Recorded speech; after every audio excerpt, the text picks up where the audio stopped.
So I have been asked many times over to do this video, and finally today we are going to do it.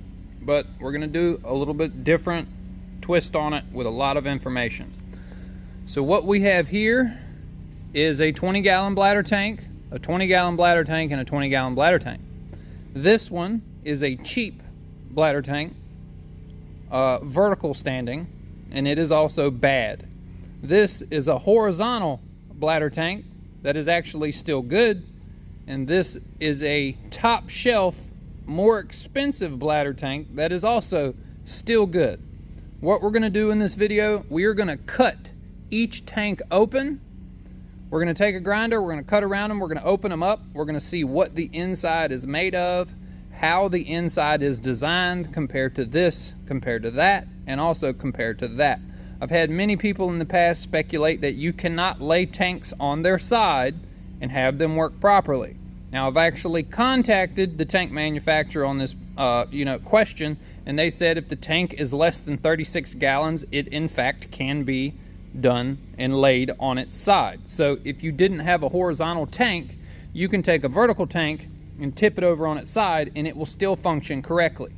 Because if we sit here and tip this over, you have this 90-degree elbow on the bottom, which you look, it is literally threaded on to the same base as is here. So it's like putting an elbow here and then standing this horizontal tank up, with a plastic base or a metal base welded to the bottom. Only difference with these is it comes with feet, like you see here, and it comes with this plate in order to mount a above ground jet pump, whether it's a single line or double line jet pump. That's really the only difference. Where you would use a horizontal tank is on an older home or a home that doesn't have much of a crawl space. So I wanted to cut these open and I wanted to see the difference personally for myself. Now, I know this tank is bad. This tank is waterlogged, doesn't have any air pressure left in it, but both of these tanks still have air pressure in it. So I'm gonna go ahead, I'm gonna stop talking, and let's go ahead and cut these tanks open. Now I've got everything I need. I've got gloves, I've got a face shield, I've got my die grinder, and right now I have earplugs in. So before we start cutting these, we have to remove the Schrader valves. So right here, I've already taken the liberty of taking that one out. This tank is bad, so there's not going to be any air pressure in it. I've taken this Schrader valve out here, and then we're going to go ahead and take this Schrader valve out here. Now this still should have good air in it.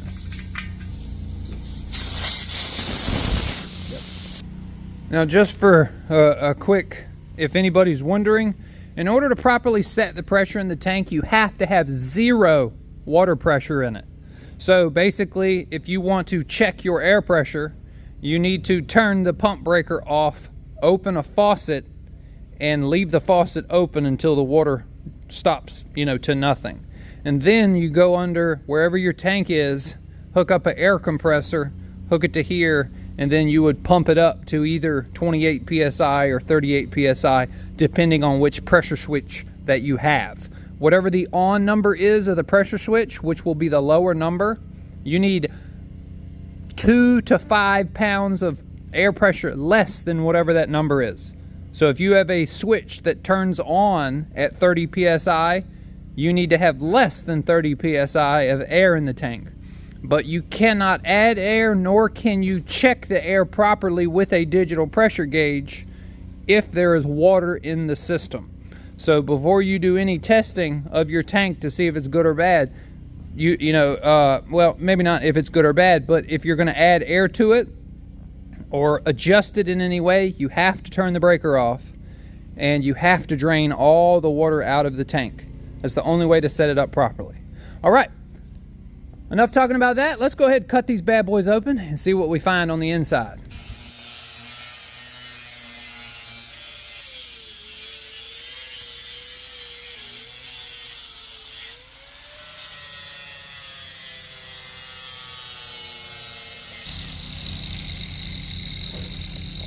Look at that. I cut above it. Yeah, see, look at that. I cut right into the bladder. The bladder was still swollen towards the head. So any of the area around it where I cut it is going to be bad, but that wasn't the area of the failure. Let's go ahead and try to find the area of failure. It looks like it was right there. This is the first time I've ever done this, so it's new for me too. You know, I'm learning.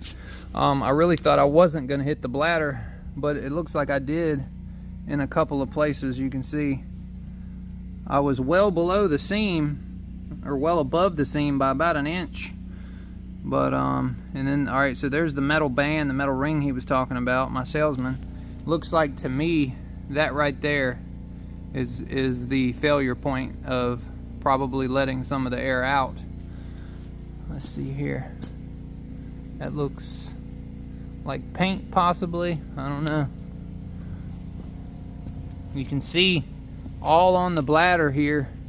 That's where it's been rubbing against the sidewall of the tank. That was me. That was cutting it with the grinder. All those will be cut with the grinder. Yeah, that's a grinder cut. I'm just looking around, looking at the base of the seam. I'm gonna go ahead and rip this out here in a minute and we'll look at the whole unit.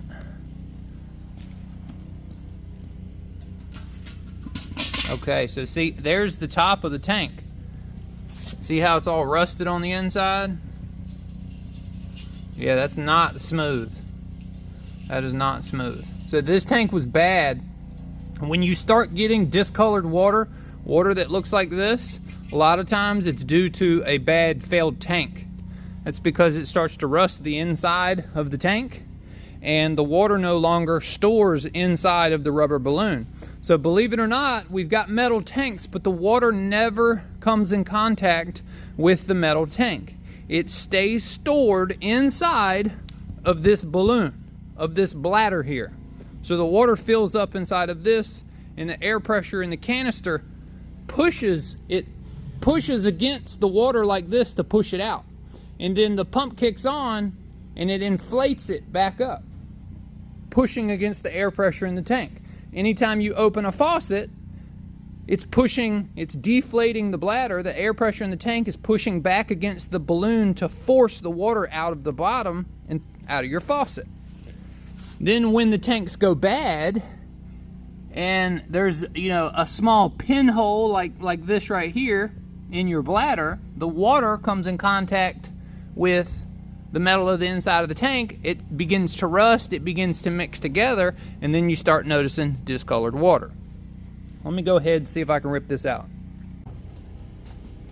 So this is supposed to be the ring that seats the bladder into the tank. So let's take a peek in here inside at this. It's separating. See right here how it's separating? There's something else on the inside, and it's this white plastic. See this white plastic? So it looks like it's two-piece, and I can separate it. I'm peeling this off right here. That's not cut, because my cut is above that. You can see right here on camera where I cut it, and then here is where it was pieced together. So we're going to compare the way this bladder is in this tank to the Trident behind me, because this tank was cheap. We installed 100 of these about, I don't know, 10 years ago. We had bad luck out of them, bad failure rate, so we opted not to go back with this company. You never know. People change the design of things, change their manufacturing. In this case, we learned that the rubber they were using in this bladder was not virgin rubber. It was recycled rubber, and at least that's what we were told. But they had a terrible, terrible lifespan. We replaced around 10 to 12% of our installs under warranty. Okay, I don't see like an obvious rupture in the bladder. The only thing I see is this piece right here. I don't know if you can see it. I showed you that before. That's the only obvious piece, but if we come around here to this side, It's right there. I don't see any blow through.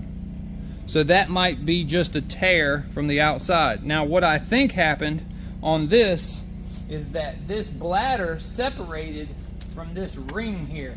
This, I don't know what you would want to call this, a liner. That's what it looks like to me. It looks like some form of a liner. So this is a plastic liner that the bladder stays in, and then it inflates. And when it inflates with full of water, it looks like that. And then when it deflates, it folds in on itself and looks like that. Now when I tore it out 2 minutes ago, I noticed that half of it wasn't connected anymore. It had pulled itself out of this ring. So that's what I believe happened. I believe that the bladder failed around the seam of the band and it pulled itself out. We'll be able to find that out when we look at the tank over here. That's not bad. Okay, so we're going to set all these aside and then we're going to compare them at the end and see how they spec. We'll measure the thickness of the rubber in this bladder to the thickness of the metal in the tank and all that. All right, let's go ahead and get to starting cutting the horizontal tank. So this is where the band is going to be. This band here, the way it's designed, it fits perfectly in that lip. So we know the band is there. We know the bladder is deflated here. We're going to cut this one a little bit further up so we don't have our die grinder hit that rubber bladder.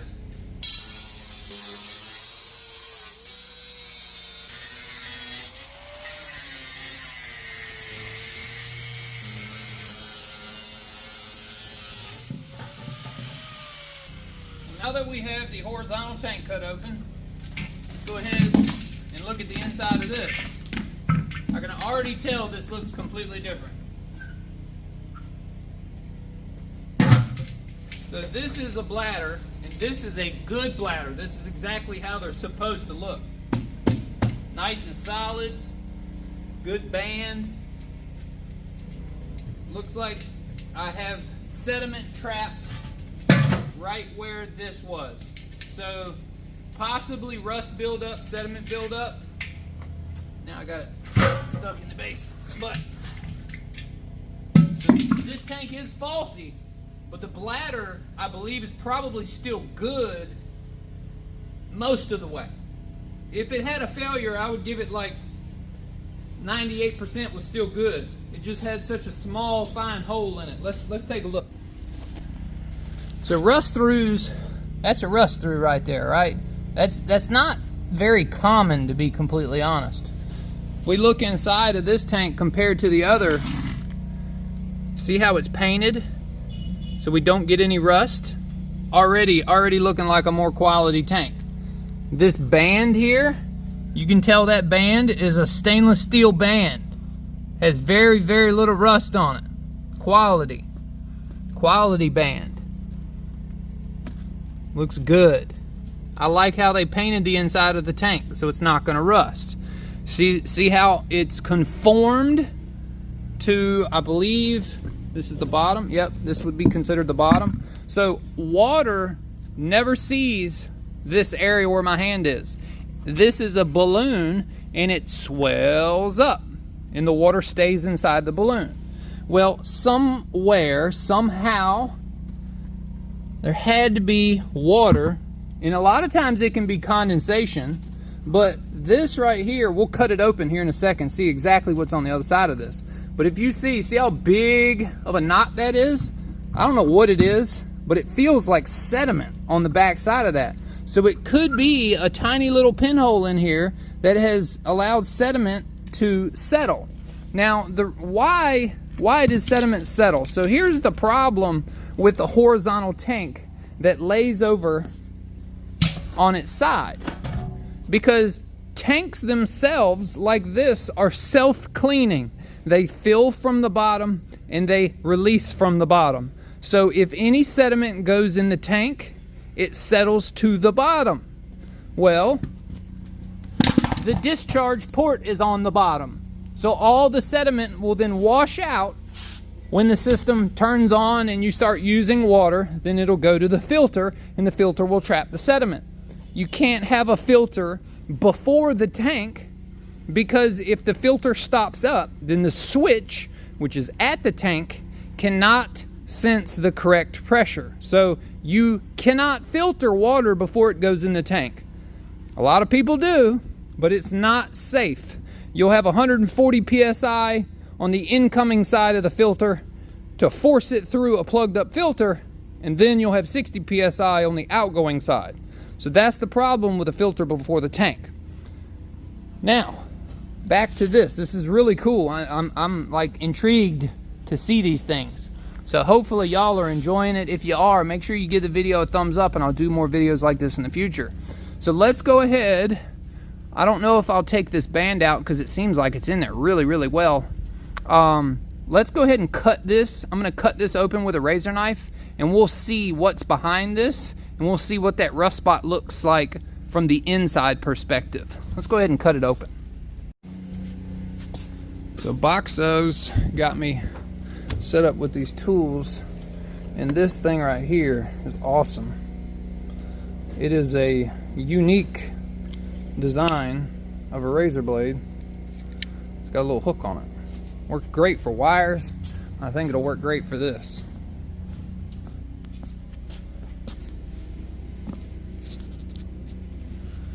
Let's go ahead and we'll cut it right there. Yeah, beautiful. Try to cut it real close to that.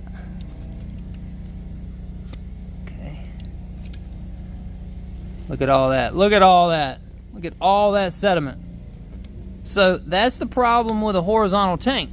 When they lay over on their side, right, their discharge is not at the bottom. Their discharge is in the middle.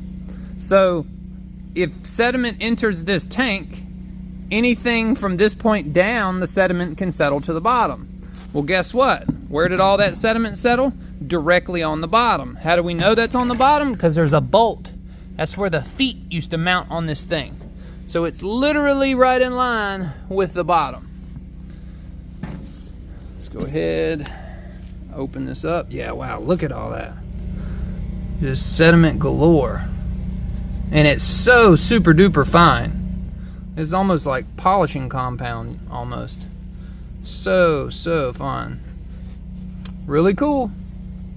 Really, really cool. I'm gonna make a mess of my shop floor. Okay. Let's go ahead and just rip, now that we can actually get it out, let's go ahead and rip this bladder out. God, see, that one's in there so well. Yeah. All I'm doing is tearing the rubber. The ring will not move. In the old tank, the cheaper tank, I was able to actually pull that ring out. There's the bladder. There's a design on the base of the bladder. So they made it a little thicker here because that's where it's going to always push against the bottom when it's fully deflated. All right, I'm going to go ahead and cut that band and get it out. Yep, a lot more quality already, I can tell. The other one just literally fell out. This one, I'm having to work for it. Okay.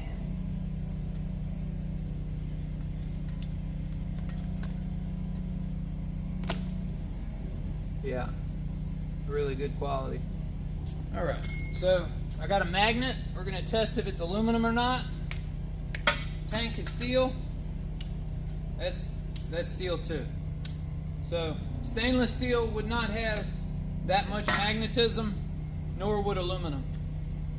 So we know that band is just raw steel, but I guess it's still in pretty pristine condition based on how shiny it is. Very, very, very little rust, if any. It's just surface rust, but still better. Okay, we got all that sediment. Let's dump it out. Ah, look at all. So that's one of the things, you know, a bad bladder tank might weigh a whole lot. Sometimes it's water, sometimes it's sediment. But wherever this came from, that well produced a whole lot of grit. A whole lot of grit. Now this, realistically, this is probably a year's worth, because, well, I don't know, it could be a lifetime. It could be a lifetime worth, you know, for when this tank was manufactured, 2004. So that could be 18 years worth of sediment trapped in the horizontal tank and not able to get anywhere, not able to flush itself out of the tank. And all of this sits in the tank its entire life. And your fresh, clean drinking water goes in and mixes with it. So, I don't know, it's just part of it. It's just part of it. We'll have to clean that up later. Okay. Now, we've got both of these tanks cut open. Go ahead and set them to the side. Not mixing anything up to where we can compare it later. And then we're going to cut open the expensive one.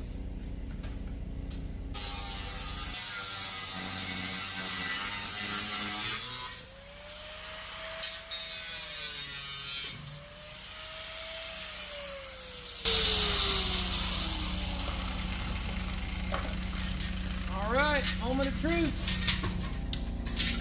Now that is a high quality tank. Unquestionable. No doubt about it.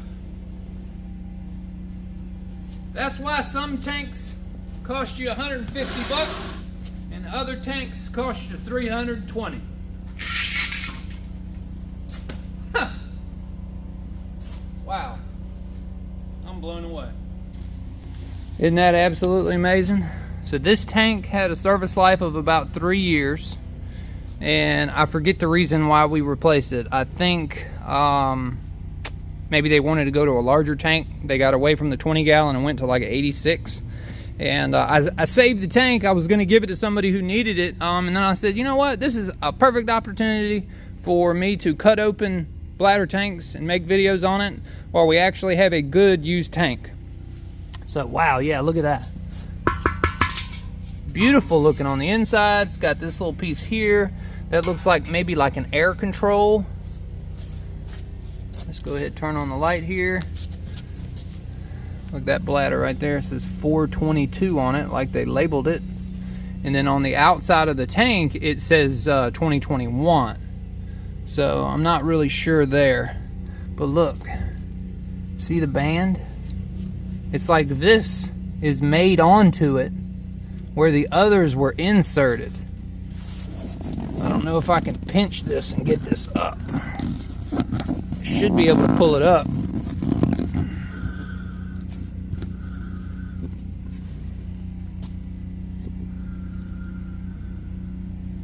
Yeah, that's cool.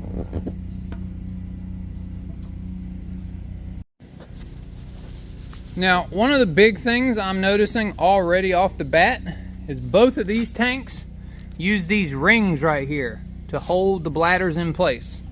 This tank here, what it seems to be is it is held in. Now this could be a band, I might cut that and see, but it looks like it's actually made onto the tank. But the actual piece of the band itself here is about 1 inch. The others, one of them looks like 3/8 of an inch, and the other one looks like it's about 5/8 of an inch. This band is about 1 inch tall, if it is a band. So the next thing we'll do, we'll cut that, and we'll go ahead and pull this bladder out. Now that it's cut, I wanted you to see it, get an up close perspective of that. That to me looks like it's welded onto it. I went ahead and cut all the way through the tank. I'm going to show you, I cut all the way through it. Cut all the way through the tank to make sure if it was a band, it was cut all the way through. And no matter what I do here, it bends the tank inward with it. Now let's see, just notice I could get that. Looks like that diaphragm, that bladder is trying to come out. Still hot from where I cut it. Yeah, see, even now I can't even separate it. Okay, so that's not gonna come out by pulling a band out, because I don't think it has one. not in the same instance, or you know, as the other one. So let's go ahead and just use this razor knife. Wow, even this is tougher to cut. We're gonna go ahead and cut this bladder out.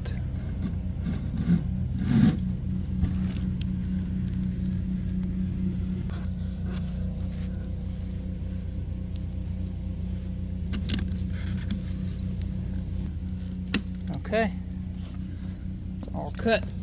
Let's go ahead and pull this out. Set it off to the side. And see, look at the bottom of that. These nice ridges here will help keep the bladder off of the sidewall of the tank. And it adds strength. It adds strength to that balloon. It's very cool. Very cool to see the inside of the tanks to understand what you're actually paying for when you buy a more expensive bladder tank. Also shows why they last so much longer. And see, this is all the sediment we get inside of this one. So that's where your water comes in and out. Isn't that crazy? That's only about 3/4 of an inch inside diameter. That's wild. I'm surprised that that's not bigger. Let's see. That one is about a 1 inch. And that one is also about a 1 inch. So the better quality tank has a smaller, slightly. So this one's about the size of my pointer finger, and the other ones are about the size of my thumb. But yeah, that's kind of crazy. And it's lined with plastic, which is cool. Wow.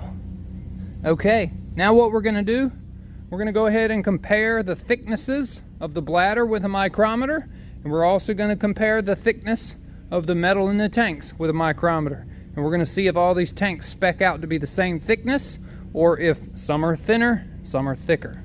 I don't know, we'll see. So this is gonna be my conclusion of the video. We're gonna go ahead and we're gonna mic everything out and we're gonna see it together. So this is the cheap tank. So this is what you could find online for, let's just say, 140, 150 bucks. That is a vertical tank. That's a horizontal tank. Also, probably gonna run you about 179, 180, only because horizontal tanks are more expensive. And then this tank here is the more expensive, roughly near $300 tank. Now, this tank here is manufactured by x-trol. This tank here has no manufacturer on it. It just says generic pneumatic tank. And then this tank here, which is a Trident, is manufactured by A.O. Smith. So let's go ahead, jump down here. We're gonna look at this band. So this is the band on the cheaper x-trol tank. We'll get a nice up close view of it, how it's designed. Got a nice curve in it. We'll compare that to this band here, which is completely flat. This is the band that went in the horizontal tank. And then if you remember the more expensive Trident, its band is actually welded into the tank, and it looks like the bladder is wedged up into it. So it's not just slid and pressed in. It seems to me like it's welded to this piece. Now, one thing we had been told in the past, that the cheaper tanks were manufactured with recycled rubber. So let's go ahead, take our micrometer, and let's check the thickness of this rubber. Because this tank died prematurely at about the 6-year mark. So what are we looking at there? We're looking at 1/8 inch. So if we look over, it says, what, 130? Okay, so let's go ahead and measure this tank, which is going to be the horizontal tank. Let's go ahead and give it a little pressure. And that is right on 100, a little bit less than 1/8. Okay, so this is thinner than this. This is thicker. So the cheapest tank so far has the thickest bladder. But that would actually make sense if that's recycled rubber. They would want to make it thicker. Now these have these ridges on it. You notice none of these do. All this has on it on the bottom is this little imprint here. And all this one here has is this little imprint here. The more expensive tanks go all the way above and beyond.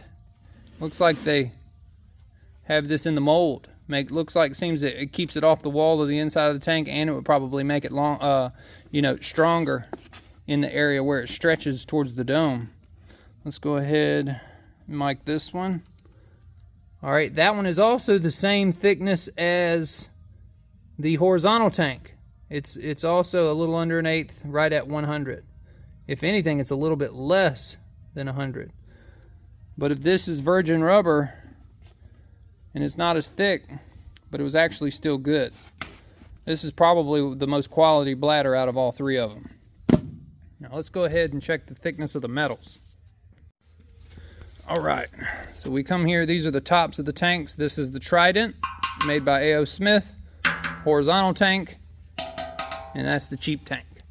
So let's go ahead, check this mic reading. See what that says. Basically a 1/16 of an inch. Yeah. All right. 1/16 of an inch on that one. Trying to get down below my grind mark and put a little bit of pressure on it. That one also measures about the same, 1/16 of an inch. We'll come over here and we'll measure this one. Also measures about the same. Okay, so all three are made with the same thickness of metal, but all three are made with different quality bladders and completely different construction techniques, because these two have the bands you must insert. One's made of a recycled thicker rubber. That one is a thinner rubber. Another thing I noticed on the horizontal tanks, if we come over here and compare, we have this false head in here and a false head in here. Now, what is that head for? That is to where if you don't have enough air pressure in your tank, the bladder itself will only push up so far. So that's 50%. So the bladder is only going to be able to stretch to this point here before it actually hits that. So it's allowing space for the air to be above it and not allow for the bladder to go any further up. Now, if we come over here to the horizontal tank, it's actually manufactured differently on the inside. It doesn't have that piece welded in here to prevent the bladder from, going too far, which you would think the horizontal tank, it would actually need that because it's laid over on its side. You don't want the bladder to sag and fall over. One thing I've also noticed is none of the bladders have a different shape. So that means the horizontal tank and the vertical tank is not made any differently as far as the makeup of the bladder. They're all the same basic shape. It's just the difference in the manufacture of the tank, which is absolutely crazy. You can tell a lot better quality.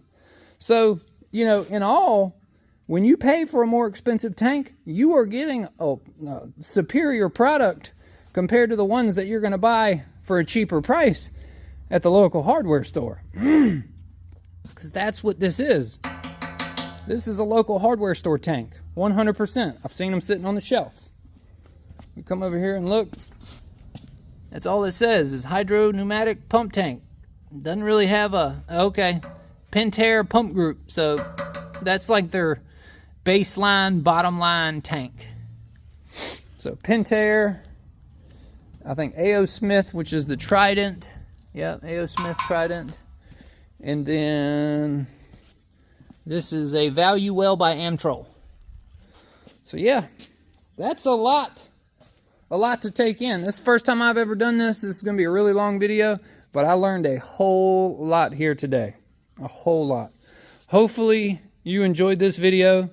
There's a lot of information to take in. I'm going to sit back and keep reviewing these things and look at them just based on the construction of them. I find it fascinating since I'm in this trade. But if you enjoyed this video, please be sure, give it a thumbs up. There's a lot of work involved here and a lot of time. And Make sure if you're not subscribed to the channel, please subscribe. And if you have any more video ideas in the future, please drop them in the comment section below and let me know what you think about this video. But from here, I'm going to go ahead and end it. And I'll say peace. We'll see y'all later.